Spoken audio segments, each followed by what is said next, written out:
मक्का के उस दौर की कहानी है जब अंधेरा था और सच्चाई कम ही सुनाई देती थी। हजरत मोहम्मद का पैगाम जब गूंजा तो कुछ लोग ठुकरा गए। उनमें से सबसे ज्यादा विरोधी था अबू लहब।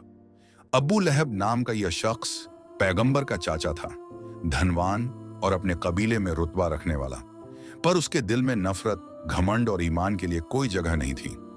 जब हजरत मोहम्मद ने लोगों को एक खुदा की तरफ बुलाया, टोपी टोपी लोग प्रभावित हुए, पर अबू लहब ने ताने और अपमान उठाए। वह मजाक करता, तिरस्कार दिखाता और लोगों को भड़काता रहा। उसकी पत्नी उम्मे जमीदल भी पीछे नहीं थी। वह रास्तों में कांटे बिछाती, तकलीफ पहुंचाने की कोशिश करती।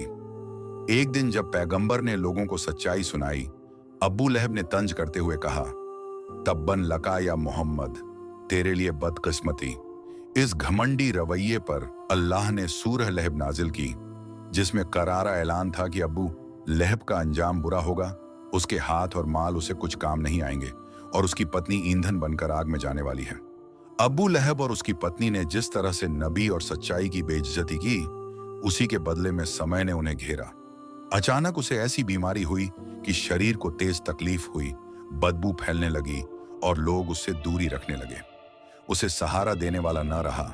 मरने के बाद उसकी लाश को लोग घसीटकर गड्ढे में फेंक बैठे, बिना इज्जत के दफन के। उम्मे जमीदल का अंजाम भी दुखद और शर्मनाक हुआ। इस घटना ने मक्का वालों को साफ सिखा दिया कि रुतबा, शान, दौलत किसी को अल्लाह के आदेश से बचा नहीं सकती। अबू लहब का नाम मिट गया, पर सूरह लहब की आयतें आज भी सबक के तौर पर गूंजती हैं कि जो नबी और हक की राह का विरोध करे, उसका नतीजा बस बर्बादी है। सबक: घमंड और नफरत का अंजाम हमेशा शर्मनाक होता है।